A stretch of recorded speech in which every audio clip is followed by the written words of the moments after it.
Bienvenidos todos a PLF, el primer podcast de judaísmo en español. ¿Cómo estás, Elo?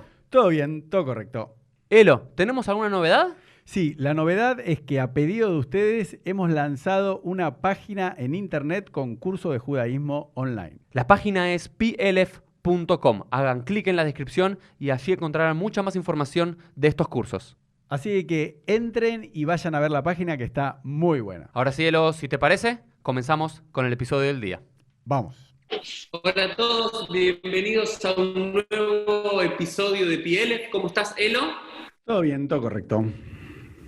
Ok, nuevamente hoy tenemos a un invitado que habla en inglés y en hebreo. Su nombre es Omri Bohem, por lo cual el episodio de hoy para todos los que están escuchando y nos están viendo va a ser en inglés, pero intenten escuchar, dilucidar, aunque sea algunas ideas generales, porque tiene una historia de vida y tiene una Torá, tiene un mensaje que es absolutamente novedoso y que vale la pena escuchar.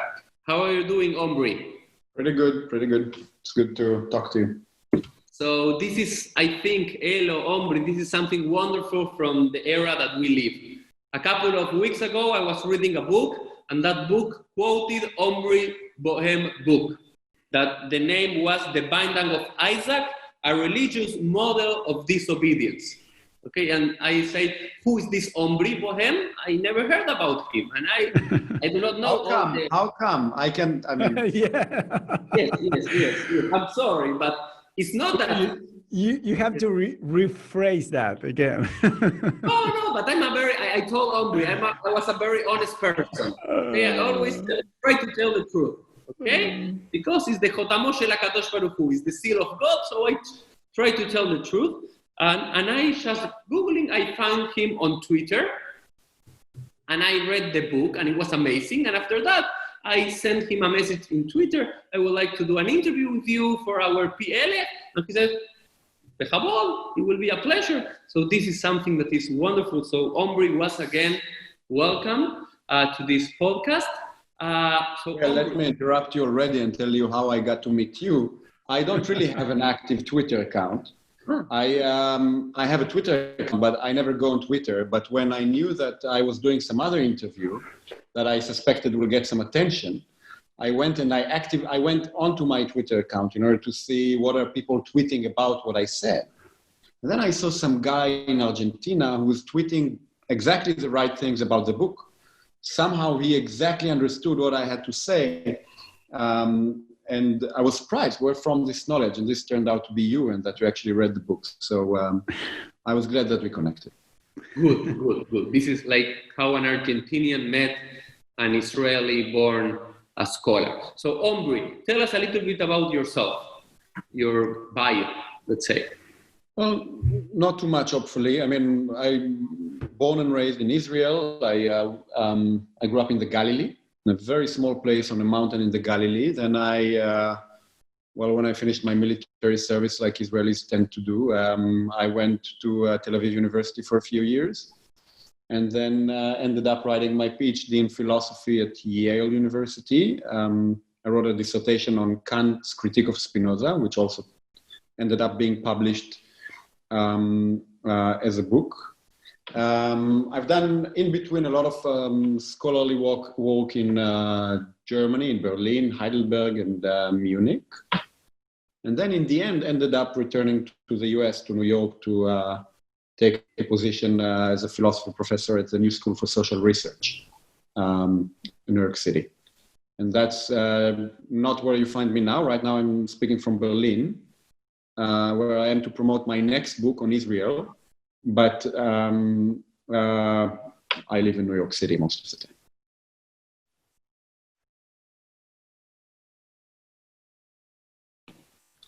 Very nice. Thank you, Omri. So the main idea that we can talk today, if it's okay with you, is about this book, The Binding of Isaac, Atadura de Itzjak, right? Mm-hmm.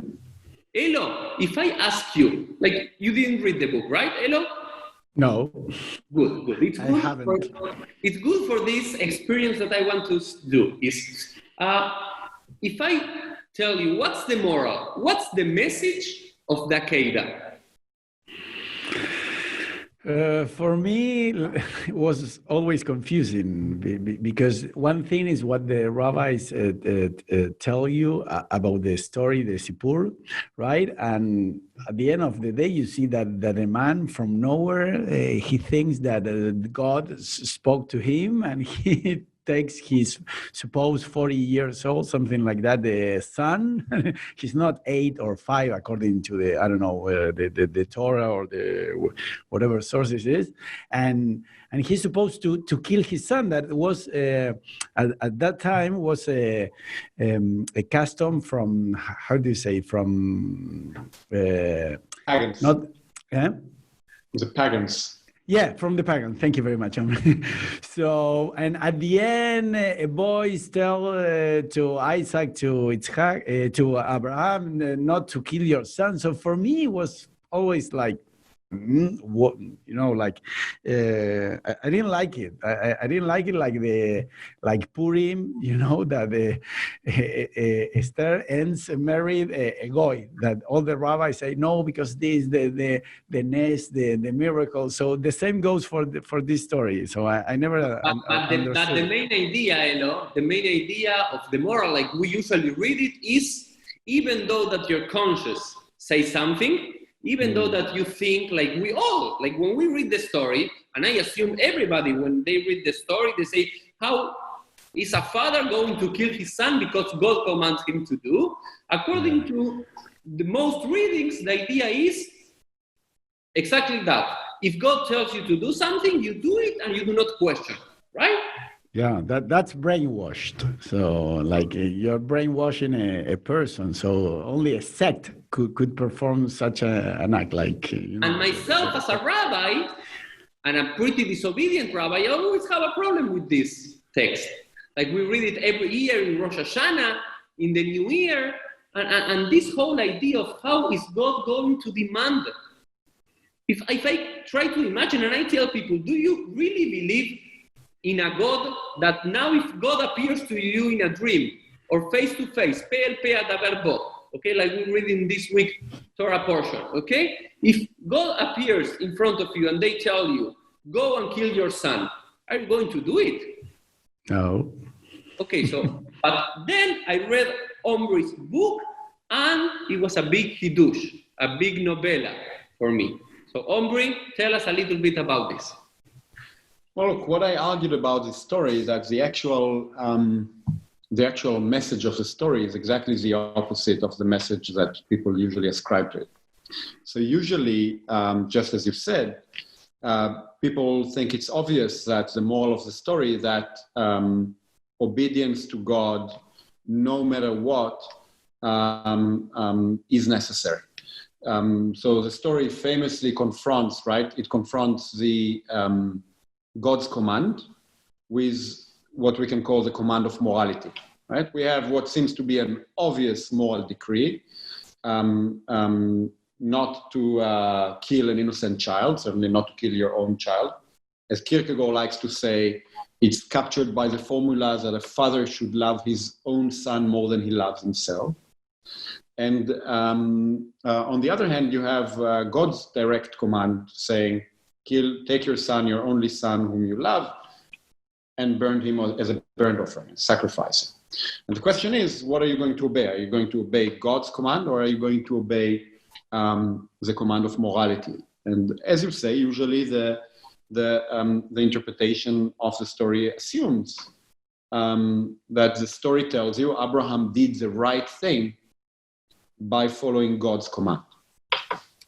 And not only that, this is how people usually interpret the story, this is also how the story interprets the story. Because during the story, the angel of God comes to Abraham and tells him, because you have done this, because you have obeyed my command, because you have not spared your son, your only son, from me, I will bless you.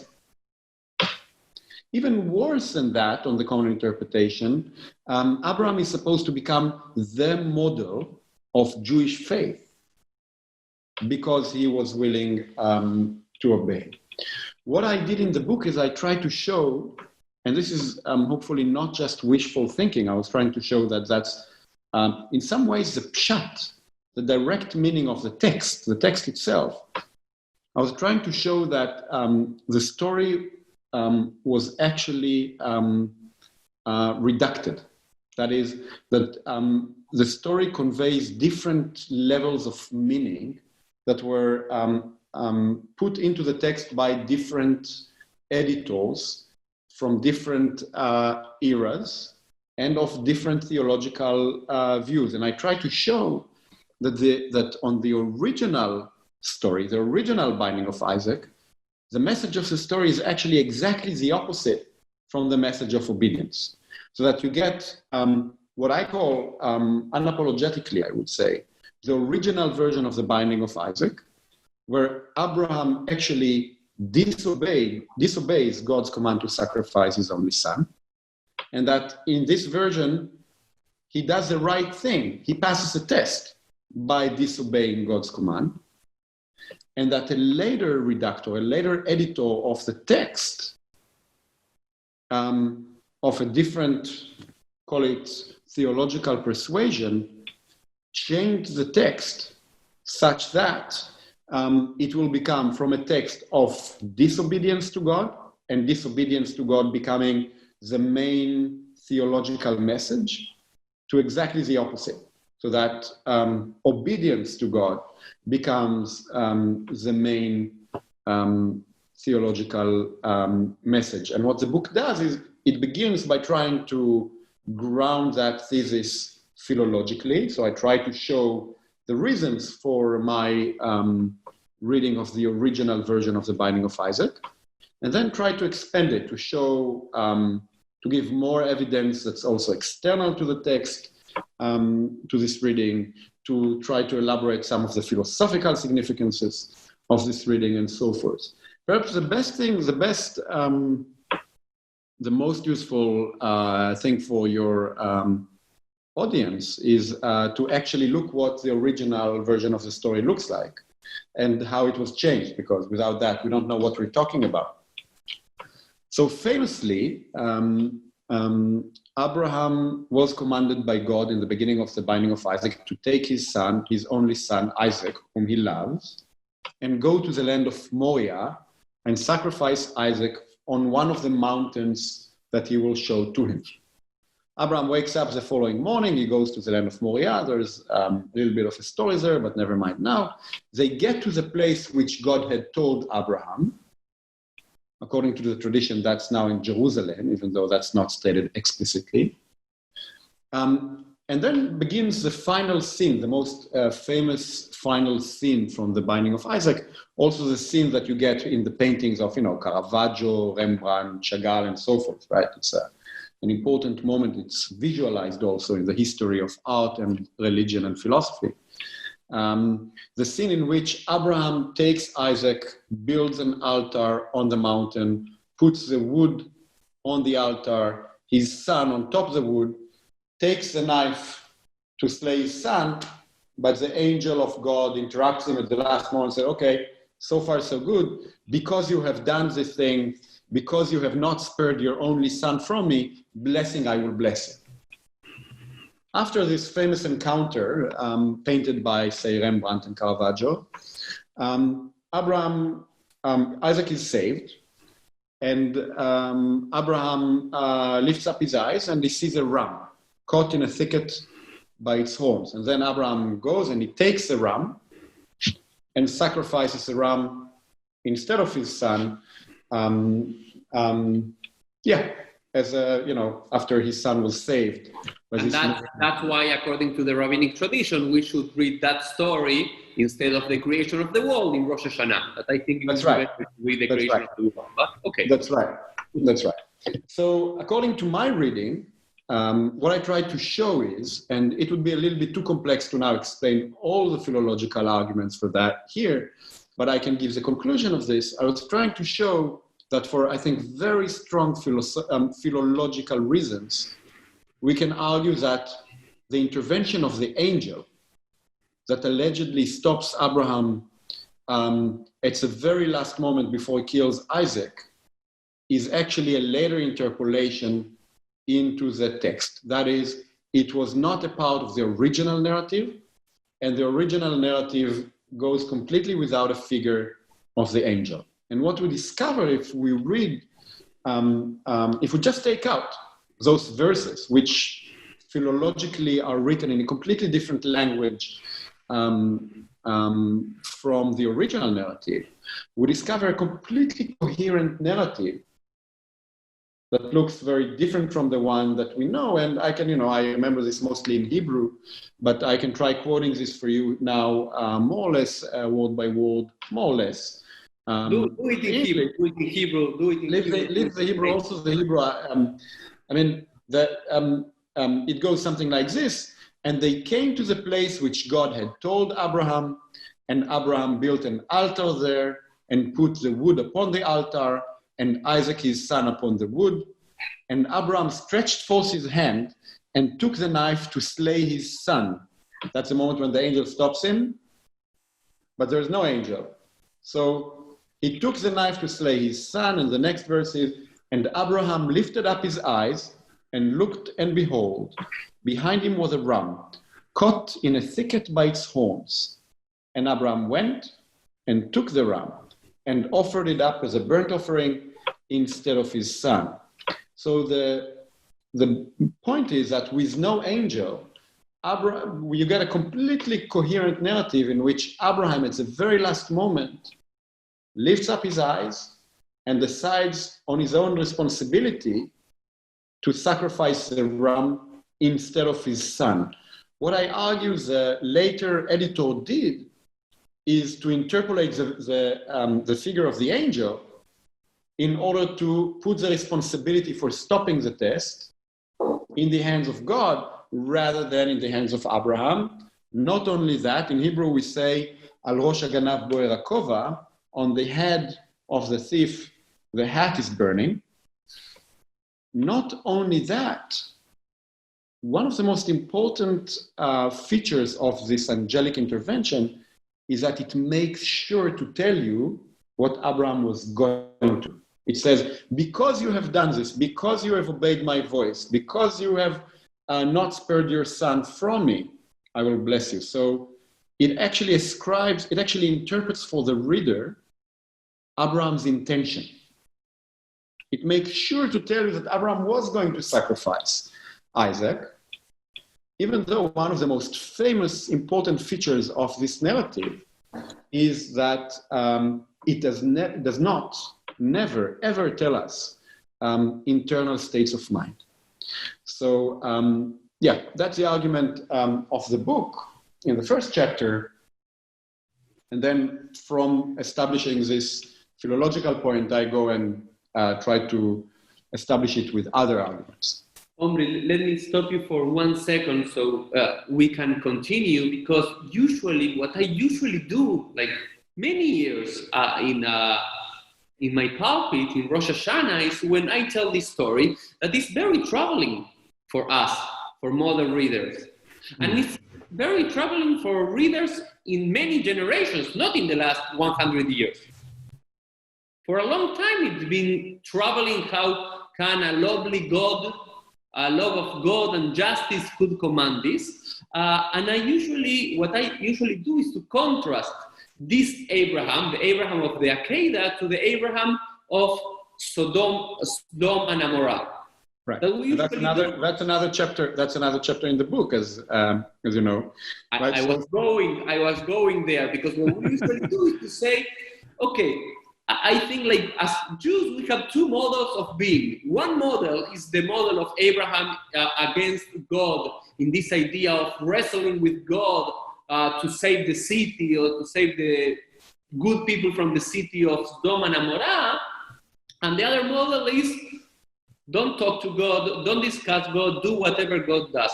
But when I read your book, it says, no, in both stories, like the original messages of both stories was, do not necessarily do what God asked you to do, but God is asking you to add your morality in the discussion of your religious life, right? And that was, for me, was, wow. I think that's right. So for thousands of years,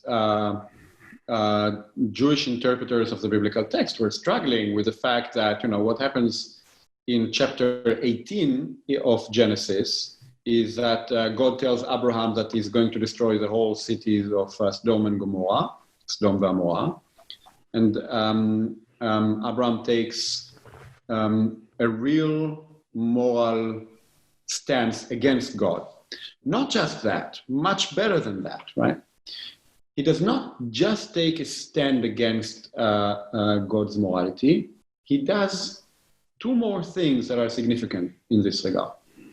One, while taking this small stance, he also says very explicitly that he's fully aware of his position as a finite human creature. So he's not, the hybris, Schwitzer, we would say in Hebrew, man who thinks that it's, I can come and just tell God, I have my set of values, God says something, and I'm this ignorant bastard who just comes and says, no, but I have my set of values. Abraham, or the biblical text, puts in Abraham's words, in Abraham's mouth, in his speech, a very conscious realization that he, as he says, afar va'efer, I, who is just dust and ashes, took upon myself to speak to the Lord who created the whole universe. And in this very same breath, he continues, far be it from you to do such a thing, to slay the righteous with the wicked. Far be it from you. Shall not the judge of all the earth do what is just? So you have a theological concept that couldn't be more conscious and clear and radical. Think about it. This is a book, that's a pretty old book. Could not be more radical and clear about, if you'd like, the existentialist even position of a finite human creature speaking face to face to the creator of the world and saying, I know morality and I demand from you to obey it. So Abraham demands, I think that's if we are already speaking with a nod to the binding of Isaac, Abraham demands that God will obey morality. That's one thing that we need to notice. The second thing that we need to notice is that by doing this, Abraham stands a test. Because also the story of Sodom and Gomorrah is formulated as a test that Abraham needs to pass. And he passes it by demanding that God would obey morality. Once you understand this, the question becomes very explosive. How can the Abraham who passes the test by insisting that God would obey morality in chapter 18, how could he then pass a test in chapter 22? Those are 4 chapters, and for those of you who do not know, those are short chapters. I mean, we're looking at a few minutes, really, of reading. How can it be that he passes the test in chapter 18 by demanding that God obeys morality, and then allegedly passes the test by obeying the most immoral divine command? Another slight detail here, the most striking feature of Abraham's speech in Sodom and Gomorrah is that he speaks. It's a speech. He argues with God. One of the most famous elements of the binding of Isaac is Abraham's silence. He does not say a word, basically, other than a famous answer to Isaac's question. I have a friend who wrote a book on the binding of Isaac and called it the most scary sentences in the Hebrew Bible. Isaac asks Abraham on verse 8 of the binding of Isaac, here is a knife and the fire and the wood, but where is the lamb for the burnt offering? Abraham only answers this answer to Isaac. That's his only words in the story. He says, Elohim yir'eh lo aseh le'olabni. Not easily translated. God shall see for himself the lamb for a burnt offering, my son. Is the way I translate those. So maybe according to your translation, Abraham was confident that God will never ask him to do this, and he will. No. Too easy. That's how others interpret. You see, this is how others interpret. They say, "Oh, I like it your finger, Omri. No, sorry. This is no, but was very spontaneously. So no, it's not your opinion. I'm familiar with the temptation to say this. It's a temptation that people had also before my reading. You see, You can say, "Oh, Abraham said so because he's convinced that God will not demand the ram. God will not demand the sacrifice of the son." On my reading, that's precisely not the point. God demanded the sacrifice of the son. Of course. It is not God who ended up showing Abraham the alternative in the ram and stopping him. It is rather Abraham. I don't want to be impolite. Definitely not in relation. I mean, we have a rabbi here, and no, but be unpolite, please. It's a form of showing the finger to God, right? Because it's a form of saying to God, right? The phrase in Hebrew, it's actually worth the minute to focus on it. He says, Elohim yir'eh lo aseh le'olabni.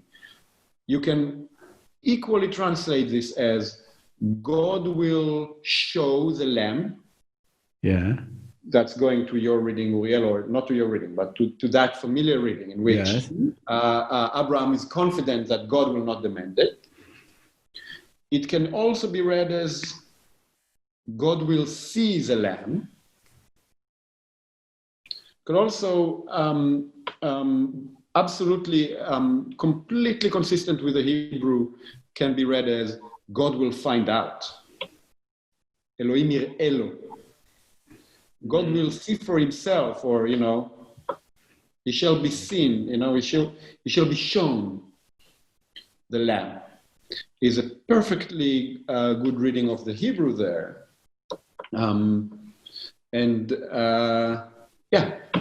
my point is, all of those meanings are possible in the text. This is obviously what the author of this text wanted us to see, that Abraham's response is full of all those possibilities. And that's just one motive in which you can see a disobedient Abraham. And you think that Abraham was disobedient from the beginning, or at the end he chose not to do it because his own moral? What's your reading, Omri? Look, I don't know anything about Abraham the person, or of course. The question is, what is it that the biblical story is trying to tell us? I think. Right? I think that it tries to show us a true impossible dilemma. And that's also something that I think needs to be said here. That it is an impossible dilemma. We make it too easy for ourselves if we just say that it's a terrible demand. Well, the demand is terrible, but that obeying God is a wrong thing. You see, it's not obvious that it's true. It seems to me that when we assume that obeying God, in this case, is doing the wrong thing, we make it too easy for ourselves, or to ourselves, because we sort of assume that God doesn't really exist, or that God doesn't really speak to us, and so forth. If we speak from within Abraham's shoes, that is, someone who speaks face to face with the creator of the universe, it's not obvious that if you get a direct command from that authority, what's the right thing to do. My position is actually that if you want to fully understand the power of the story, you need to never let go of this fact. So that Abraham doesn't really have the right, easy thing to do. Oh, it would be actually rather easy to disobey God if morality is just on my side. Then whatever, God, is God is God, but morality is on my side. Someone who was of this position is Immanuel Kant. Too easy. The categorical imperative tells me that I should never kill an innocent person, definitely not my son. God can go to hell. And if you have morality on your side, then you have the real absolute on your side. You're speaking from the perspective of a power that's greater than God, if you will. I think that Abraham's perspective is one in which you have a real dilemma. You have no simple solution. And I think the biblical text in Abraham's silence and in the fact that he goes all the way up to the mountain and in the end decides not to go through the sacrifice shows you that deeper dilemma. Not the easy liberal modern approach in which, obviously we should not kill our children if God commands it. By the way, I'll say another word about this. It seems obvious to us that if God commands us, we should not be killing our children. Think again. God always commands us to kill our children, and we often do, for example, in the state of Israel. That's also part of my interpretation of the binding of Isaac, and as I've argued in places like, say, the New York Times, that was also Maimonides' position. As I'm sure at least Uriel would know, Maimonides' position is that the term God, Elohim, in the text, stands for earthly authorities, for earthly rules, for kings and judges. Sorry, Omri, just so I can explain. So you're telling that according to the Rambam, that's right. Maimonides, Rambam, in his Moreh Nebuchim, okay, that he explains some concepts of the Bible that for his own understanding, people did not know anything. Like they misunderstood the Bible. He understood that in every place that the name of God is referred as Elohim, is not actually, let's say, Hashem, the God, but earthly authorities. I wanted to do this rephrasing so people could understand. Oh, very Look, good. It has everything to do with the way I read the binding of Isaac, because the difference between divine names, between God as in Elohim and Hashem as in Jehovah or Adonai, the Lord, is very important also for the philological differences that I discover in the binding of Isaac. I can say maybe a word about this in a moment. Maimonides' point is that whenever you see the term God or Elohim in the Bible, it refers not to God, but rather basically to the state, to the king or to judges, to the earthly authority. That's slightly simplified by... And at the beginning, it says, Elohim nisa et Abraham. Is that earthly God? Exactly. It is God who commands Abraham to sacrifice his only beloved son. The state demands child sacrifice all the time where I come from. I don't know about Argentina, but in the state of Israel, by all means. And obeying the command of the state, sacrificing our children to God, in order, say, for the Jewish people to survive, Jews do all the time. Yeah, and not just that, correct. They do this with the binding of Isaac, very conscious in their minds. So the story of child sacrifice, the myth of child sacrifice, is not just a weird story in which we say, this crazy biblical story from thousands of years ago in which God commands you to sacrifice your son and you're actually going to do this. My neighbors where I grew up do this all the time. Is it obvious that they shouldn't do it? Well, I think they shouldn't do it. But is it obvious that they shouldn't do it? It's actually a much more difficult dilemma. My understanding of the binding of Isaac is actually very Maimonidean in this way. It is that the idea that we should follow should obey the law of the state, even to the extent of exercising child sacrifice, is exactly not the Jewish concept. The Jewish concept is one in which moral disobedience to earthly authorities is higher, is more important than the obedience to the authority of the state. And that's, at least according to Maimonides, the true message of the binding of Isaac. So, Omri, I want to thank you about at least this part of our conversation that I think is amazing, and for all the details and how you build this idea, because it's not just a saying that he says, my wishful thinking is to say that the real story says that we should be nicer story. That's no, it really, with many arguments, and I'm not someone that is pretty convinced by everything that someone reads. I love this, and also the reading about Maimonides, that also Maimonides hint in this idea, for sure. Until this modern time, when we have biblical criticism and people outside the religious sphere that could say these couple of things, that the Bible was written this story, nobody could say this, neither Maimonides or even Caspi or even Ezra. But what you do here, and I tell people please read it, is that say that many sages in the medieval times also hint about this idea from a philosophical point of view and not from this philological, okay?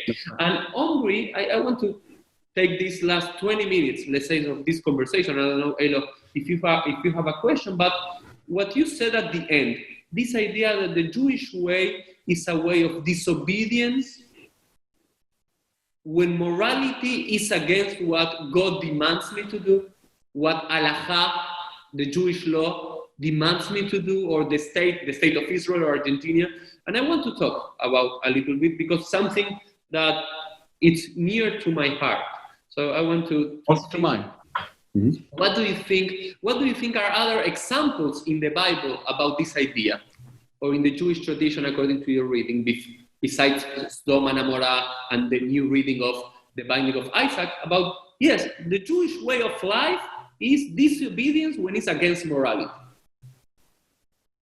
Well, first, when I say the Jewish way of life, I don't want to make too broad a claim about Jewish culture or the Jewish way. I'm not an expert on that. I'm not, I didn't even research that and so forth.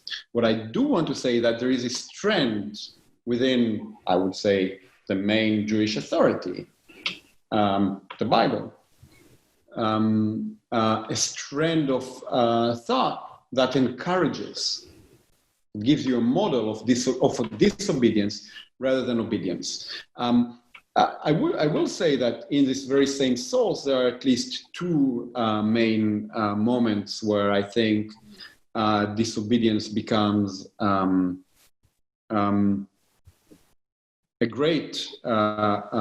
receives a great example.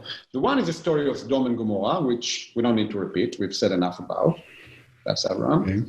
The second one is the story of Job, that also receives a chapter in the book. Job famously argues with God. He demands to know the reason for his suffering.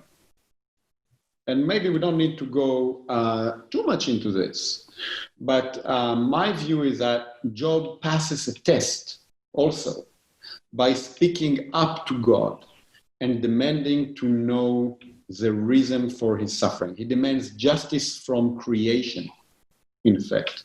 I don't know if you remember, Job suffers basically because God plays a game with the devil. That's the reason for Job's suffering. So his suffering in a way is meaningless. And Job insists that he demands the answer. God comes out of the tempest and answers Job, basically telling him, who are you? Where were you where I created the universe? Your demand to know the reason of your suffering is a form of anthropomorphism. It's not real faith. Is what God answers Job from the tempest. My view is that the story of Job, read carefully, actually gives you the exact same message as does the binding of Isaac and the story of Sodom and Gomorrah. That is, Job actually passes the test by speaking up against God, by demanding to know the reasons of suffering, rather than just accepting divine injustice. I'll say again the term because I think that's a slogan here. Are you willing to accept divine injustice, or are you going to fight against it? Here's why it's so important with the story of Sodom. Because when we speak about divine injustice for people who believe in God, I take it the question is not just the justice of God, but the justice of creation. We look around us and we see a lot of injustice, a lot of suffering, a lot of crimes committed, a lot of things that ought not to happen, happening. If God created the universe, God is one way or another responsible to this creation. And it's a big question for theologians, how to justify creation, how to justify God, given that so much suffering and so much evil exists in the world. I mean, from the Jewish perspective, we can always go to Auschwitz. Maybe it's even too easy to go to Auschwitz as Jews. Let's go to slavery. I will allow myself, let's go to the occupation of the Palestinians. There are a lot of serious injustice in the world. God is responsible to that because he created the world and allowed it to happen. I take Job's stance, demanding justice from creation, to be, a Jewish strand of thought, a strand of thought that refuses to look at the world and remain oblivion to it, to say, there is injustice. It's created by God, so probably it all has a purpose for a higher good. The refusal to accept injustice is fundamentally a Jewish, a prophetic Jewish strand. And it's grounded, I think, in those stories, in the demand to justice from God. Let me just, Elo and Omri, just add two ideas, and then I have one or two more questions for you, Omri. Is that even though Sodom and Gomorrah, the Akeidat, and Job are main the three ideas or the three texts in the Bible that you can see someone talking against God or wrestling with God or this injustice, I think there's many other stories that the rabbis, not the Bible by itself, but the rabbis decodified the Bible and assumed that there was an injustice being done, and not the idea that imitatio Dei, that human beings imitate God, but imitatio hominis, that God imitates what the people do. And this is like all against all this Orthodox and Haredi world that we live today in many parts of the Jewish world, that says, God says, you do. Okay, don't question, don't say, don't claim. Not says the Jewish way is when you see an injustice in the halacha. I see many things. I'm a very observant person. I keep kosher, I keep Shabbos, I shomer mitzvot, but I see injustice.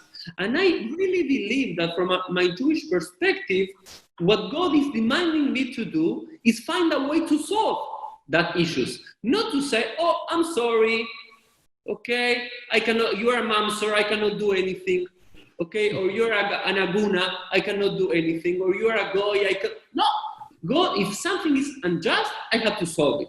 Okay, and I think, for example, the example of Benot Tzlofchad, the daughters of Tzlofchad, that they found something that in the same Torah, at the end of the book of Numbers, something is wrong. It's unjust that women do not inherit the land. And God says, Ken benot Tzlofchad dobrot. They are right. And also, for example, when Moses argued to God against this idea of killing the entire people, because what will people say? God reconsiders.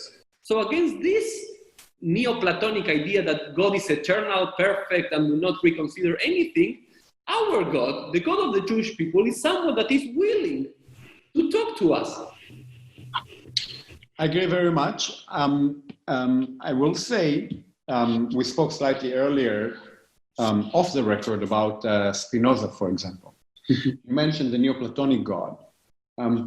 Spinoza's God is not the Neoplatonic God, but it's been extremely important for me actually to see how Spinoza, whose God is definitely not the biblical God, but Spinoza still is coming from a very Jewish tradition, understands this exactly the other way around. And I'm, among other things, for that reason, not a Spinozist.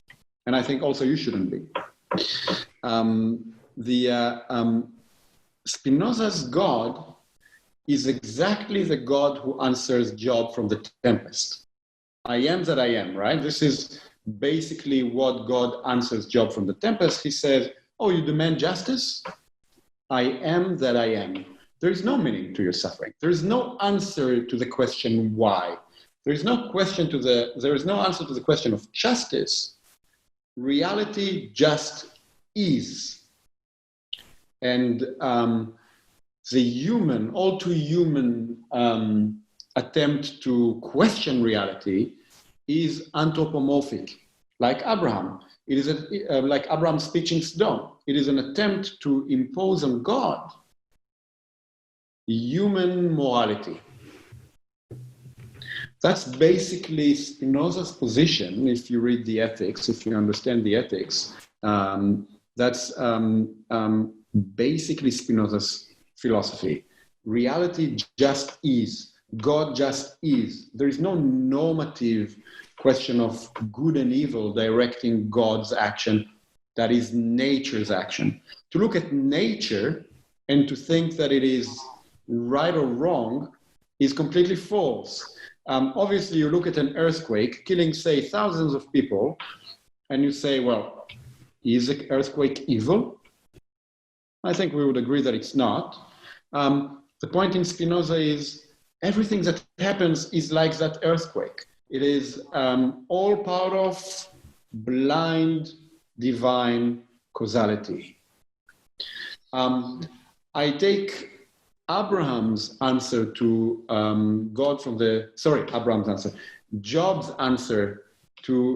God from the Tempest to be exactly the answer to this Spinozist naturalist perspective, which is dominant today. I mean, I think most people around us, consciously or not, are Spinozists. The modern worldview in which we're all naturalists who believe that nature is basically blind mechanistic causality is a Spinozist worldview. It makes very little sense to look at this nature and demand justice. And it makes very little sense to look at human action and separate it from this nature. So human action is supposed to be just part of this nature. And to that extent, also not open to moral questioning. That I take to be the Jewish strand of disobedience that we're talking about. And Omri, from your other field of expertise, that is philosophy, I would like to ask you this question because many religious people from the Jewish or the Christian world says you cannot have morality without God, right? This is a claim that we hear a lot, and I assume that you do not believe in this because me neither. So where does this morality or this idea of God is doing the unjust, he's doing an injustice because I know morality? How can we know morality? Where does it come from? Well, I don't know where morality comes from. That's a complicated question, and I don't think that anyone can give you an answer. If I'm almost tempted to say, if anyone will give you an answer, just don't listen to them. I don't know where morality comes from.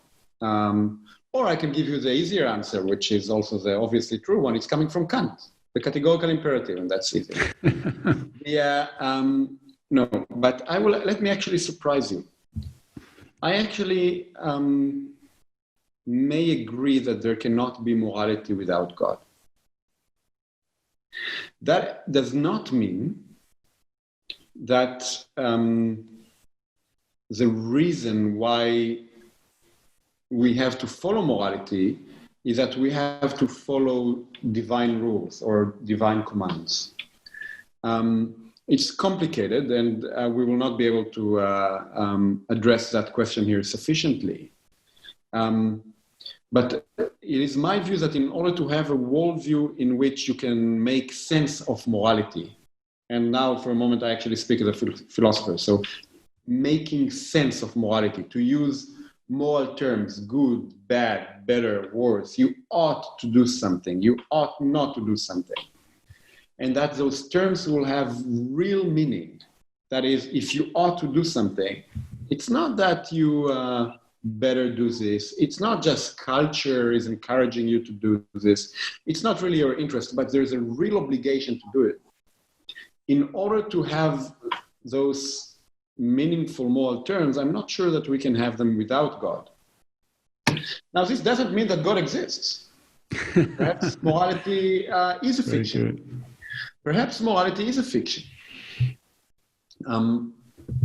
But we should create this idea of God to sustain this morality. Well, if this is what we do, then we must agree that we are just playing games, that we are just inventing God in order to have morality. And then I don't know about religious people, but the philosophers would know that they better speak the truth and say that, no, then there's no morality. You get a Nietzsche in this way and you get other philosophers.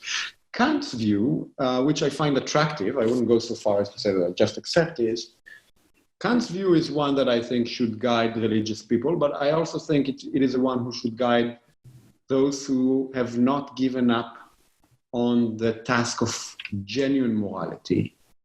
It is that he inverts, he exactly puts on his head the idea that we believe morality because we believe in God, right? So the ordinary religious person, Kant would say, but I think he gets it right and it hasn't changed significantly, would say, the reason why I have to obey morality is that God commanded it. The reason why I believe that there is such a thing as a moral law is that I believe in God. Kant says the only reason why we believe in God is that we believe in morality. We see that there is an absolute demand, an absolute moral code within us that demands something from us, that has real sublimity, that is real sublime in a certain sense. And it is because we find this absolute demand within us that we in the first place believe in God. So it is not the case that we believe morality because we believe in God, but rather we begin with morality, and because we accept the duties of morality, because we feel the absolute demand of morality, we actually come to believe in God.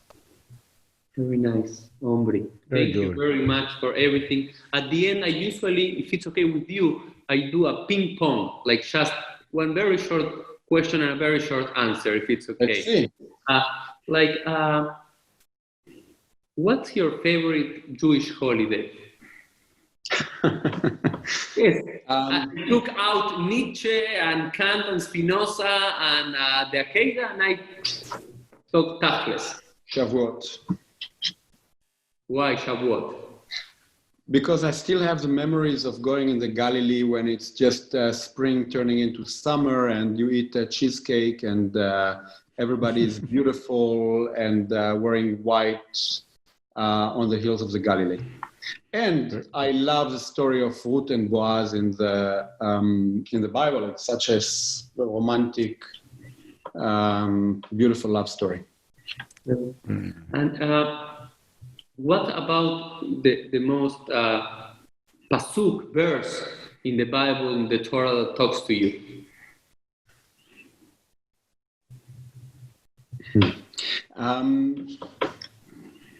Or idea at least. No, the perfect itself. I love very much that moment, Keyamim Achadim.